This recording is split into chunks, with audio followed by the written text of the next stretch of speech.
നമ്മളിപ്പോൾ ഈ കണ്ടുകൊണ്ടിരിക്കുന്നത് ഒന്നും ഒറിജിനൽ അല്ല കേട്ടോ. ഒരു അടിപൊളി മിനിയേച്ചർ മോഡലിംഗ് ആണ്. പുറകിൽ ഇതേ ബുള്ളറ്റ് ട്രെയിൻ ഒക്കെ നിങ്ങൾക്ക് കാണാൻ പറ്റുന്നുണ്ടായിരിക്കും. ഇതെന്താണ് സംഭവം എന്ന് ചോദിച്ചു കഴിഞ്ഞാൽ, ജപ്പാനിലെ നഗോയ എന്ന് പറയുന്ന സ്ഥലത്ത് ഒരു ട്രെയിനിന്റെ മ്യൂസിയം ഉണ്ട്. ജപ്പാനിലെ ഷിൻകാൻസൻ എന്ന് പറയുന്ന ബുള്ളറ്റ് ട്രെയിനെ കുറിച്ച് നിങ്ങൾ കേട്ടിട്ടുണ്ടായിരിക്കും. അപ്പോൾ അതിന്റെ ഒരു മ്യൂസിയം ആണ് ഉള്ളത്. അതിനകത്തുള്ള ഒരു മിനിയേച്ചർ മോഡലാണ് ഈ കാണുന്നത്. ഇതിന്റെ പ്രത്യേകത എന്ന് പറഞ്ഞു കഴിഞ്ഞാൽ, ജപ്പാനിലെ വലിയ സിറ്റീസ് ആണ് ടോക്കിയോ, ഒസാക്ക, നഗോയ എന്നൊക്കെ പറയുന്നത്. അപ്പോൾ ടോക്കിയോ മുതൽ നഗോയ തൊട്ട് ഒസാക്ക വരെയുള്ള ഒരു ഷിൻകാൻസൻ മാത്രമല്ല, വേറെയും ട്രെയിനുകൾ ഓടുന്നതും വണ്ടികൾ പോകുന്നതും അതിന്റെ മെയിൻ ആയിട്ടുള്ള അട്രാക്ഷൻസ് ആയിട്ടുള്ള കാസിലും അതുപോലെ തന്നെ മൗണ്ട് ഫുജി ഒക്കെ നമുക്ക് കാണാൻ പറ്റും. അപ്പോൾ അതിന്റെ ഒരു മിനിയേച്ചറാണ് ഈ കാണുന്നത്. ഇത് കണ്ടോ, നഗോയ റോക്ക് ഫെസ്റ്റിവൽ എന്ന് പറഞ്ഞ് ഇതൊക്കെ ആൾക്കാരാണ് കേട്ടോ. ഞാൻ അത്രയും സൂം ചെയ്തെടുക്കുന്നതുകൊണ്ടാണ് ഇത്രയെങ്കിലും വലിപ്പത്തിൽ കാണാൻ പറ്റുന്നത്. ഓരോ മനുഷ്യൻ എന്നൊക്കെ പറയുന്നത് ഏകദേശം 1 സെന്റിമീറ്റർ ഒക്കെ ഉണ്ടായിരിക്കുള്ളൂ. അത്രയും ഉണ്ടാവില്ല ചിലതൊന്നും. അത് തന്നെ അത്രയും ഡീറ്റെയിൽഡ് ആയിട്ടാണ് അവർ ചെയ്തിട്ടുണ്ടായിരുന്നത്. ഇതിങ്ങനെ സംഭവം ഇങ്ങനെ കാണാൻ പറ്റുള്ളൂ എന്ന് വിചാരിച്ച് ഞാൻ ഇങ്ങനെ നോക്കിക്കൊണ്ടിരുന്നപ്പോഴാണ് പെട്ടെന്ന് ഇതിനകത്ത് ലൈറ്റൊക്കെ വന്ന് ട്രെയിനൊക്കെ ഓടാൻ തുടങ്ങി. നല്ല ഭംഗിയുണ്ടായിരുന്നത് കാണാനായിട്ട്. ഞാൻ ഇതിൻ്റെ അവസാനം അതൊക്കെ കാണിക്കാം. ഒറിജിനലിനെ വെല്ലുന്ന അത്രയ്ക്ക് ഭംഗിയിലാണ് ഈ മിനിയേച്ചർ ചെയ്തിട്ടുള്ളത്. നമുക്ക് കണ്ടു കഴിഞ്ഞാൽ അത്ഭുതം തോന്നിപ്പോവും. ചില ഫോട്ടോയൊക്കെ എടുക്കുന്ന നമുക്ക് തോന്നും ഇത് ശരിക്കും ഒറിജിനൽ ആയിട്ടുള്ള ഫോട്ടോയാണോ നമ്മൾ എടുക്കുന്നത്. ബാക്ക്ഗ്രൗണ്ട് ഒക്കെ അതുപോലെ സെറ്റ് ചെയ്ത് വെച്ചിരിക്കുകയാണ്. ഇതൊക്കെ കണ്ടു കഴിഞ്ഞപ്പോൾ ശരിക്കും റെയിൽവേ സ്റ്റേഷനിൽ ഒരു ഷിൻകാൻസൻ വരുന്നതായിട്ടല്ലേ നമുക്ക് ഫീൽ ചെയ്യുള്ളൂ. ഇത് മിനിയേച്ചറാന്ന് പറഞ്ഞു കഴിഞ്ഞാൽ നമുക്ക് വിശ്വസിക്കാൻ പോലും പറ്റില്ല. വീഡിയോ മാത്രം കാണുമ്പോൾ ഫെറിസ് വീൽ കറങ്ങുന്നതും അങ്ങനെ ഇടവിട്ടാണ് ഇങ്ങനെ പകലും അതുപോലെ തന്നെ പിന്നെ നൈറ്റ് വ്യൂ ആയിട്ടാണ് വരിക. അപ്പോൾ നമുക്ക് അത്യാവശ്യം കുറേ നേരം അവിടെ നിന്ന് കാണാനുണ്ടത്. ഇവിടുത്തെ കുട്ടികൾക്കൊക്കെ ഈ ഷിൻകാൻസന്റെ പലവിധ സീരീസ് നമ്പറും പേരും ഒക്കെ കറക്റ്റായിട്ട് അറിയുന്നതാണ്. ഞാനിതിങ്ങനെ ചാരി നിന്ന് കണ്ടുകൊണ്ടിരിക്കുമ്പോഴാണ് ഒരു കുട്ടി എന്നോട് മാറി നിൽക്കുമെന്ന് ചോദിച്ചത്. അപ്പോൾ എനിക്കിതെന്താ സംഭവം എന്ന് മനസ്സിലായില്ല. അപ്പോൾ എന്താണെന്ന് ചോദിച്ചു കഴിഞ്ഞാൽ, ഈ ഗ്ലാസിന്റെ താഴെ ശരിക്കും നമുക്ക് വിസിബിൾ ആണ്. ഇതിന്റെ താഴെ, ഭൂമിന്റെ താഴെ ഇവർക്ക് അണ്ടർഗ്രൗണ്ട് ആയിട്ട് ഇഷ്ടംപോലെ റെയിൽവേ സ്റ്റേഷനിലൊക്കെ ഉണ്ടല്ലോ. അപ്പോൾ അതിന്റെ താഴെ ട്രെയിൻ വരുന്നതും പോകുന്നതും കാണുന്നുണ്ട്. അപ്പോൾ ഈ കുട്ടിക്ക് ഇത് കാണാൻ വേണ്ടിയിട്ടായിരുന്നു എന്നോട് മാറി നിൽക്കാൻ പറഞ്ഞത്. ഞാനിത് ശ്രദ്ധിച്ചിട്ടേ ഉണ്ടായിരുന്നില്ല. ഞാൻ ഈ മുകളിലോട്ട് മാത്രം നോക്കിക്കൊണ്ട് ഇങ്ങനെ ഇത് കണ്ടുകൊണ്ടിരിക്കുകയാണ്. ഈ വീഡിയോന്റെ 6ാമത്തെ മിനിറ്റിലെങ്ങാണ്ട് ഞാനത് കാണിച്ചിട്ടുണ്ട്. നമ്മൾ ഈ കാണുന്നതിൻ്റെയൊക്കെ താഴെ അത് കറക്റ്റായിട്ട് നമുക്ക് കാണാൻ പറ്റും, ട്രെയിൻ വരുന്നതും പോകുന്നതൊക്കെ. അത്രയ്ക്ക് ഡീറ്റെയിൽഡ് ആയിട്ടാണ് ചെയ്ത്. വെറുതെ തട്ടിക്കൂട്ട് പരിപാടിയൊന്നുമല്ല. എക്സാക്ട്ലി എങ്ങനെയാണോ അതുപോലെ തന്നെയാണ് ചെയ്തു വെച്ചിട്ടുള്ളത്. ഇംഗ്ലീഷിൽ ഇതിന്റെ അനൗൺസ്മെന്റ് നടത്തുന്നുണ്ട്. അപ്പം നമുക്കത് മനസ്സിലാക്കാൻ പറ്റും കുറച്ചും കൂടെ.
JR 短っ。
ってるね。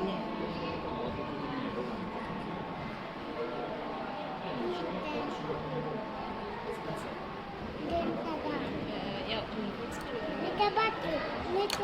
あ、出発進行。メタバトルよ。バトル。ファッションあるね。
抱っこするの？ほら。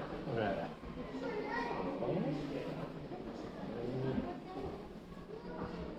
大きいな。ど